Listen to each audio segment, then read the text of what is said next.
Dá pra ver o vídeo do Berserk, né? Esse aqui? É. Vamos ver esse então. Então vamos. Enquanto a galera Tô vai com saudade chegando do Berk. Do Berserk. Então vamos. Assistir Berserk. Um Berserkão aqui. Eclipse reverso. Como o Guts irá derrotar os deuses? Não, ele não tá perguntando, ele tá afirmando. É a maneira que ele vai derrotar os deuses. Tá bom, é a do The Nerd Show. The Nerd não. The Nerd Show. The Nerd Show, esse. Quero só ver. Quero ver.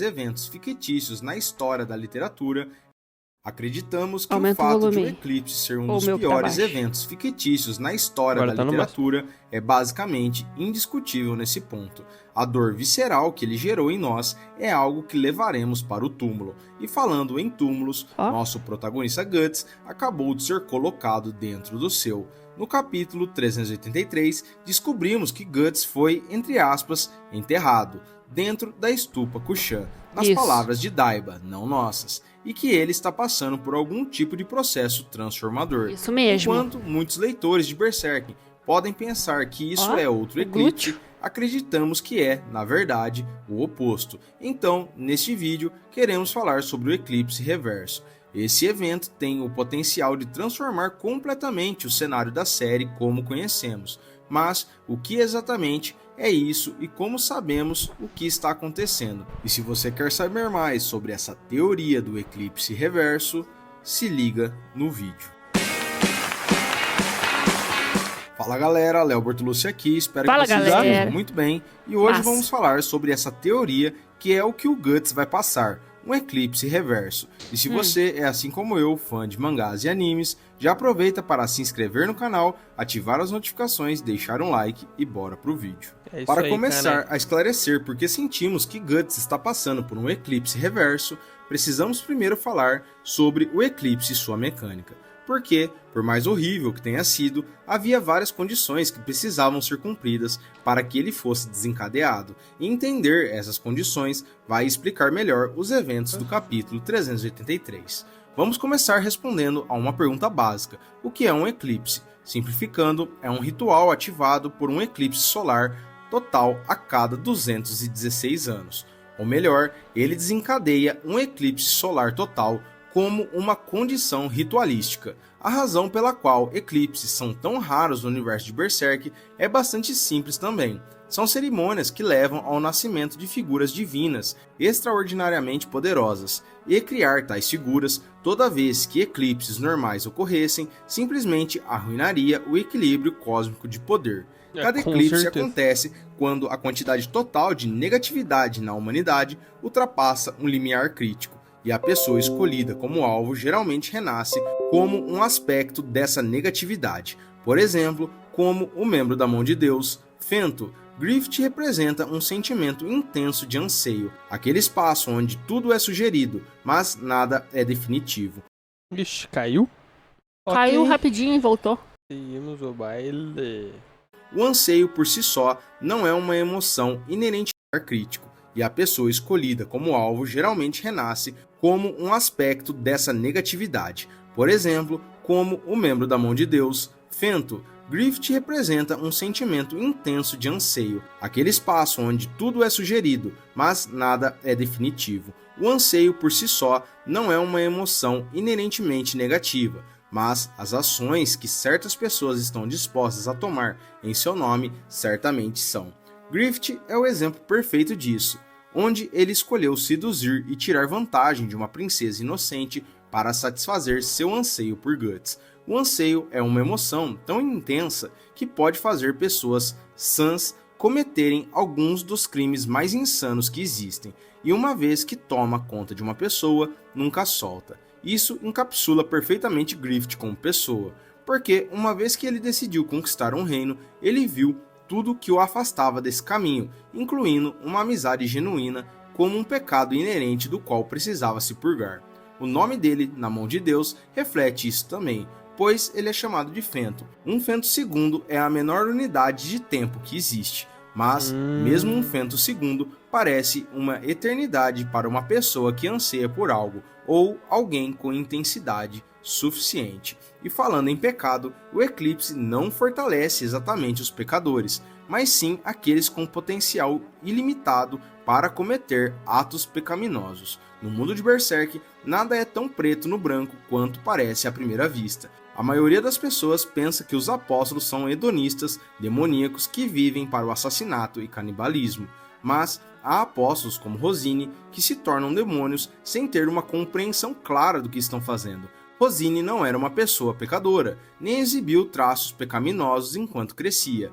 Pode-se argumentar-se que, como acreditavam que ela era produto de um abuso sexual, ela foi marcada pelo pecado desde o nascimento, mas isso é mais um reflexo da sociedade do que dela como pessoa, e ainda assim, Rosine se tornou uma das apóstolas mais hedonistas de todo o Berserk, uma serva do pecado que cometeu atrocidades sem entender completamente a natureza de suas ações. Então, quando se trata dessa coisa chamada causalidade, da qual Miura Sensei adorava falar, não é tanto apenas criminosos e pagãos recebem poderes através dela, são as pessoas que têm o potencial dentro de si para se tornarem esse tipo de pessoa.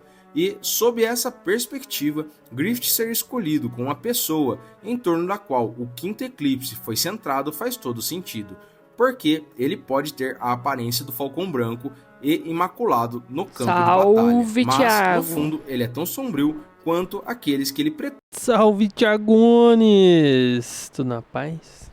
Achei que ninguém ia aparecer hoje, pelo menos o Thiaguito apareceu. Thiago é o... Como é que fala? Os dos de verdade. Os fechamentos de verdade. Fechamento de verdade. Estamos vendo um videozinho de Berserk. Berserk.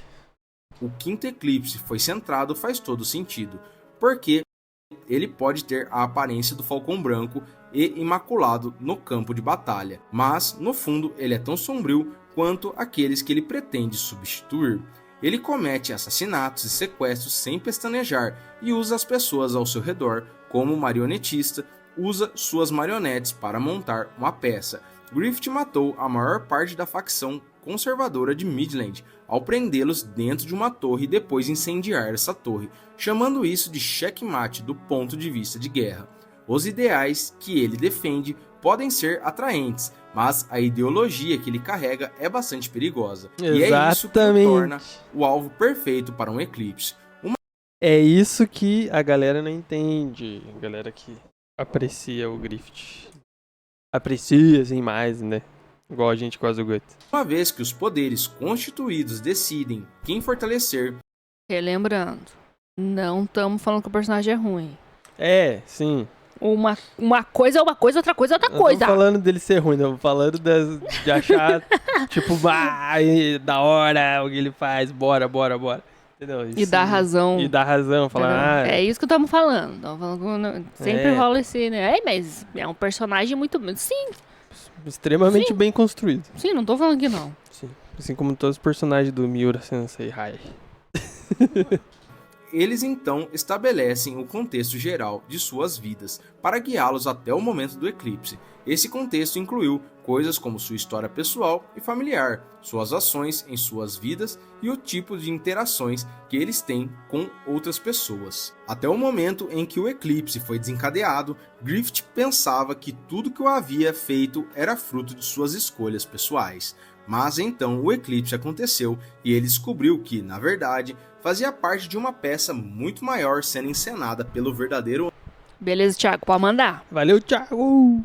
Antagonista de Berserk. A parte de uma peça muito maior sendo encenada pelo verdadeiro antagonista de Berserk, a ideia do mal.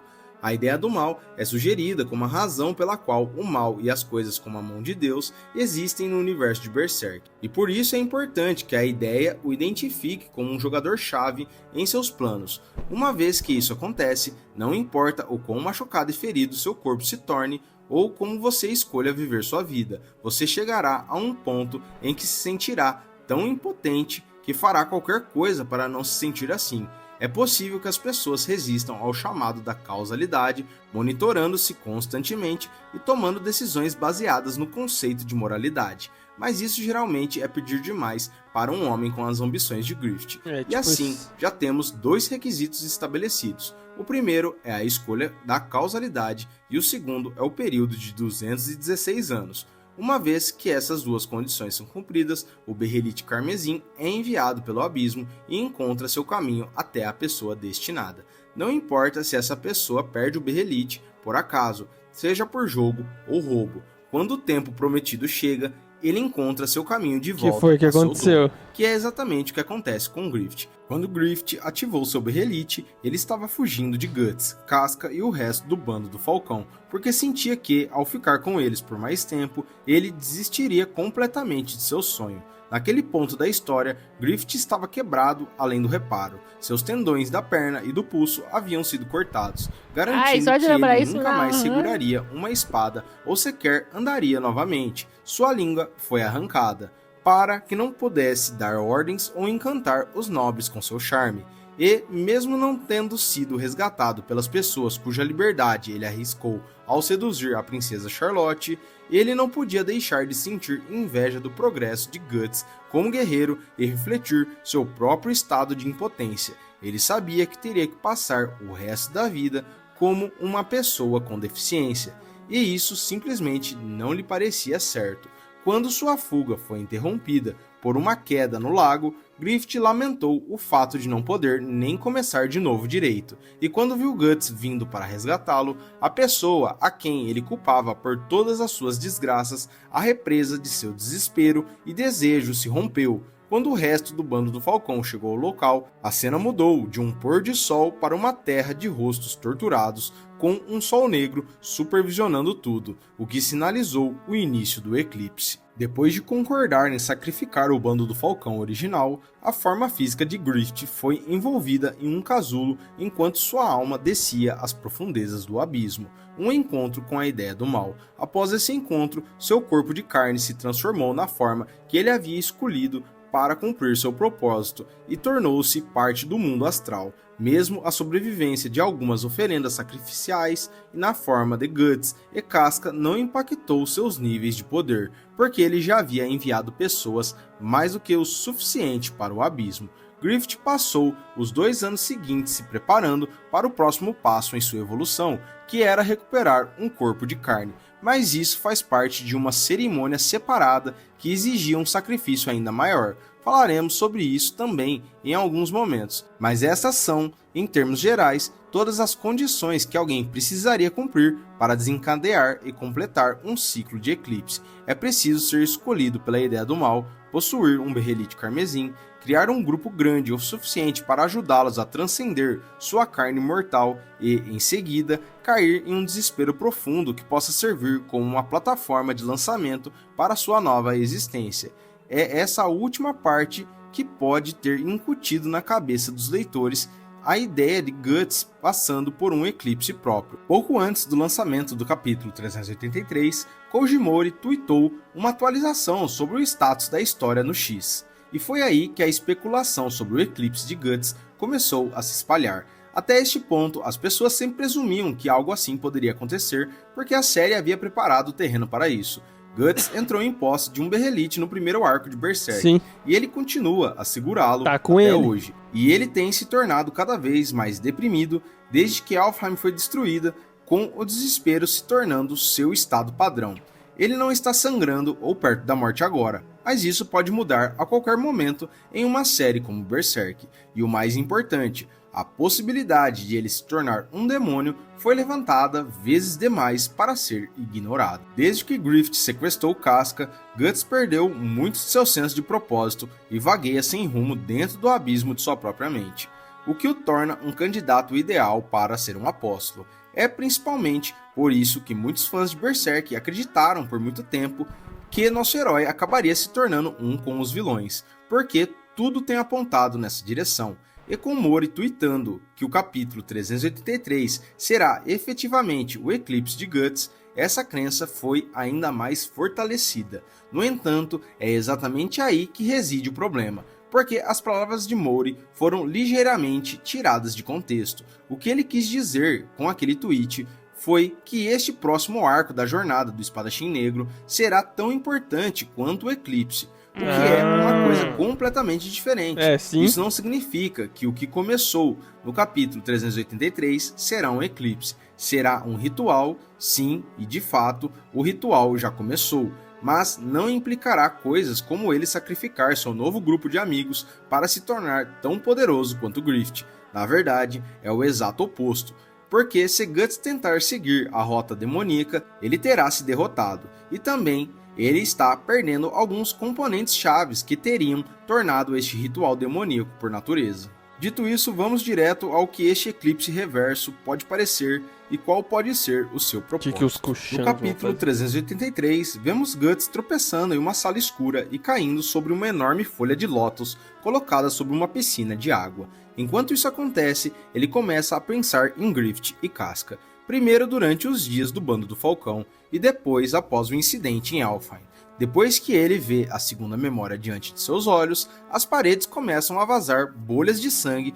e o chão irrompe com colunas massivas dessas mesmas bolhas.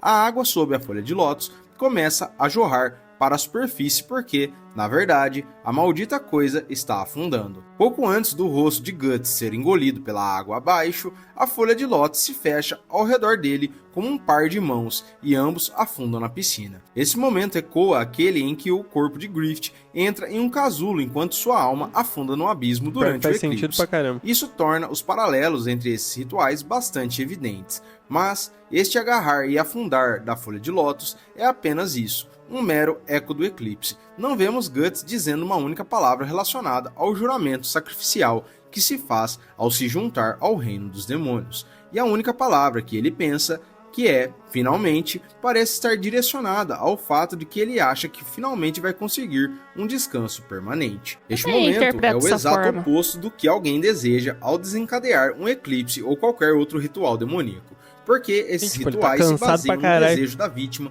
de continuar vivendo. Aqui, Guts quer morrer, porque se sente que não pode fazer nada melhor do que isso. Ele deu tudo de si e falhou, e seus pensamentos finais refletem seu verdadeiro desejo de voltar a ser um bando de mercenários alegre e antigo com seu amigo Grift e sua namorada Casca.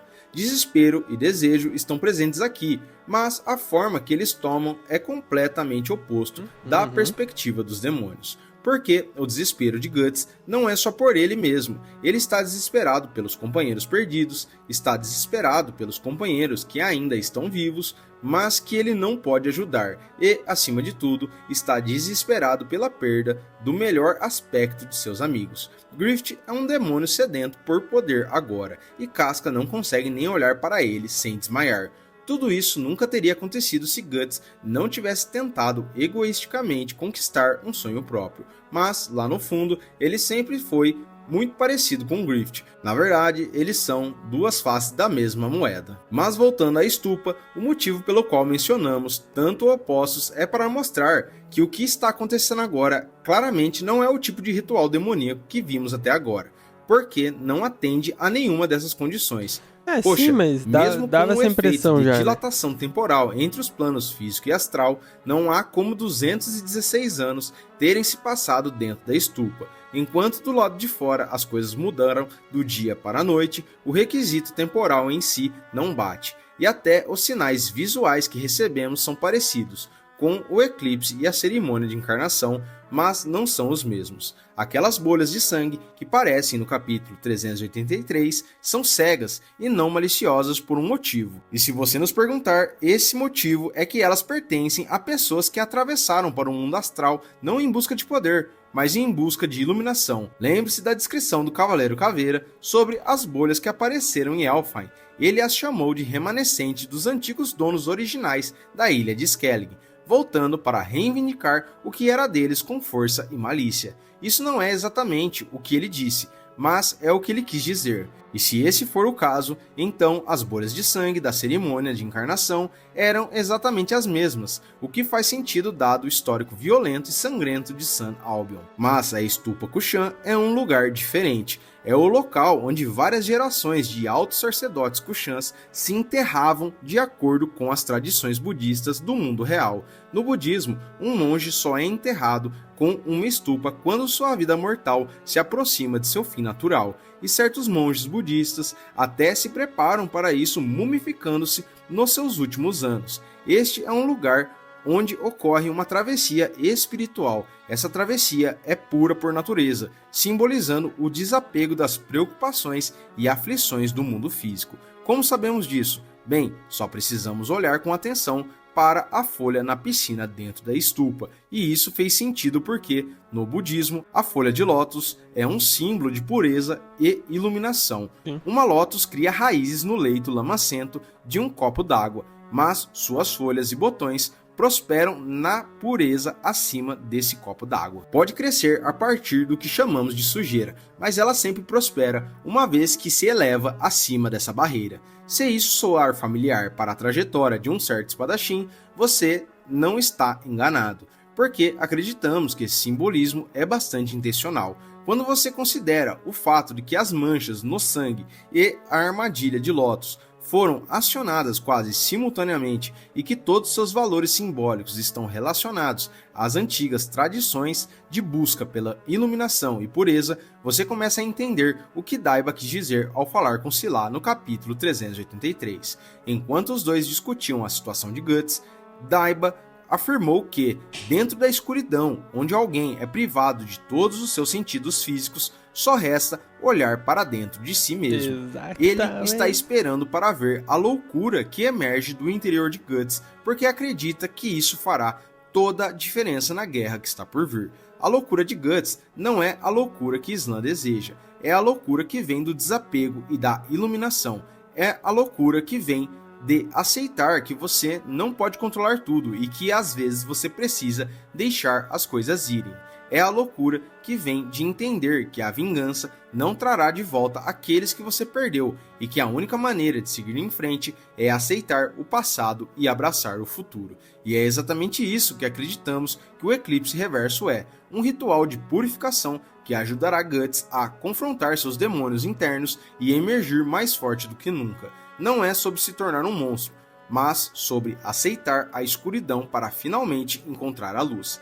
A iluminação é o objetivo final de qualquer praticante budista. É um estado de consciência onde você transcende o sofrimento e alcança a paz interior. E para alcançar esse estado, você precisa se desapegar de todas as coisas materiais e emocionais que o prendem ao mundo físico. Você precisa deixar ir o ódio, a raiva, o medo e o desejo. Você precisa aceitar tudo que é impermanente e que a única constante é a mudança. Isso soa muito parecido com algo que o Cavaleiro Caveira disse a Guts sobre o estado atual de Grift. No capítulo 237, logo antes de apontá-lo para Elfheim, o Cavaleiro Caveira diz a Guts que desafiar Grift após a encarnação é quase impossível, porque seria como um personagem da história tentar desafiar seu autor. Enquanto houver aqueles que acreditam em qualquer pequeno aspecto de Grift com o qual se identifiquem, Grift permanecerá absoluto, pois está essencialmente pintado na tela chamada Terra como um pincel divino. Mas o que ele não confirma explicitamente é o fato de que alguém que está fora do escopo da história de Grift pode feri-lo, e vemos isso acontecer no capítulo 337, quando nosso amigo Rickert dá um tapa histórico na cara do Falcão da Luz. Ai, que delícia! Esse tapa foi sensacional. Ai, lavou minha alma esse tapa. Falar. Esse momento serviu como precursor do Eclipse Reverso, porque mostrou que alguém que seguiu em frente completamente de Grift é imune a seus status absolutos. Rickert costumava idolatrar Grift quando eram falcões, mas depois do eclipse ele aceitou a morte dos companheiros, os lamentou e seguiu em frente. Por isso ele ficou tão chocado e feliz quando Grift voltou para ele após a encarnação, e tão frustrado consigo mesmo ao descobrir a verdade sobre o eclipse. Mas, como Guts apontou corretamente, Rickert nunca poderia odiar Grift da mesma forma que ele, porque tal ódio nasce de uma obsessão doentia pelo alvo. E embora Rickert se arrependa de não poder lutar ao lado dele, ele também não se ilude pensando que precisa se juntar a uma busca por vingança. Rickert sabe aonde esse caminho leva e por que ele não está nesse caminho que consegue ferir. Então, o que acreditamos que vai acontecer durante esse eclipse reverso é que Guts vai encontrar a ideia do bem e finalmente deixar de lado sua obsessão por se vingar de Grift. Essa é a única razão pela qual ele não conseguiu tocar no cara quando ele apareceu em Elfheim, Porque, se esta é uma história que Griffith está escrevendo, então Guts ainda é um personagem importante dentro dela. Só quando ele se desapegar de Griffith é que deixará de fazer parte da história dele, e nesse ponto ele será capaz de fazer coisas que ninguém imaginava serem possíveis contra figuras divinas. Também há chance de que Guts possa ver esses sacerdotes Kushans como Daimons durante sua jornada, porque os Daimons são equivalentes do bem aos seres semelhantes à mão de Deus em Berserk. Flora se tornou um Daimon após sua morte por causa da vida justa que levou, e seu poder era tão grande que até um dragão como Grumbeld não conseguiu passar pelas suas chamas. Daimons são humanos que alcançaram o status de heróis e morreram servindo ao conceito de bondade dentro deste universo, e, falando neles, há a possibilidade de que Guts também se torne um Daimon. Agora, ele está entrando no mundo astral como uma entidade física, assim como Griffith fez quando desencadeou o eclipse. Este último se tornou um conceito metafísico após o eclipse, então é possível que o primeiro se torne um espírito poderoso também, mas isso é algo improvável, porque, no momento, Griffith precisa ser atingido tanto por poderes físicos quanto astrais, trabalhando em conjunto. É por isso que acreditamos que no final do eclipse reverso, Guts será agraciado com um poder do bem, assim como Griffith recebeu o poder do mal, e ele emergirá da estupa Kushan como um homem transformado para melhor. Ele se desprenderá de sua obsessão e aceitará que salvar o mundo tem prioridade sobre a vingança. Também é possível que sua marca do sacrifício seja removida nesse processo, pois a série sugere que isso é possível. Quando Guts conheceu Flora pela primeira vez, ela lhe deu um talismã para amenizar os efeitos da marca, mas afirmou que não tinha poder suficiente para removê-la completamente. Isso indica que existe um poder capaz de eliminar a marca, e esse poder só pode ser a ideia do bem. Então, após alcançar as profundezas da piscina de Lotus e encontrar essa divindade, Guts emergirá não como uma entidade demoníaca, mas como um guerreiro santificado cujo poder provavelmente reverterá os efeitos do grande rugido do mundo astral. E isso, senhoras e senhores, é o que acreditamos que o eclipse reverso será. Já vimos parte de sua mecânica em ação e deciframos seu verdadeiro propósito. Só resta ver o resultado final, e quando isso acontecer, Berserk entrará em seu cenário de desfecho adequadamente. Espero que tenham gostado. Dito isso, isso é apenas o que pensamos que vai acontecer. Show. E vocês, o que acham? Vai haver um eclipse reverso nos próximos capítulos? Deixe nos comentários e não esqueçam de curtir, compartilhar e se inscrever para mais. E aí? Então, eu acho que era de se esperar que ia ser algo do tipo, né? Eu acho que sempre, se for ver no background, sempre foi assim, o Guts uma coisa mais clean, em questão de poder. Acho que clean não é a palavra.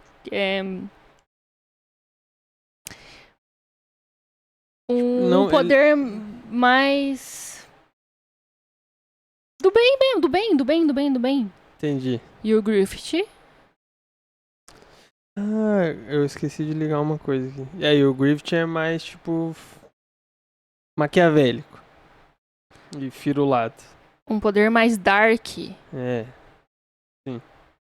O Guts um poder mais luz e o Griffith um poder mais dark. É. Mas enfim, essa brisa do eclipse reverso aí é interessante. Mas não... É que o falar eclipse reverso, assim, dá muito a entender que é um eclipse, igual foi o do Griffith. É que foi exatamente o que ele falou no vídeo aí, que não é isso.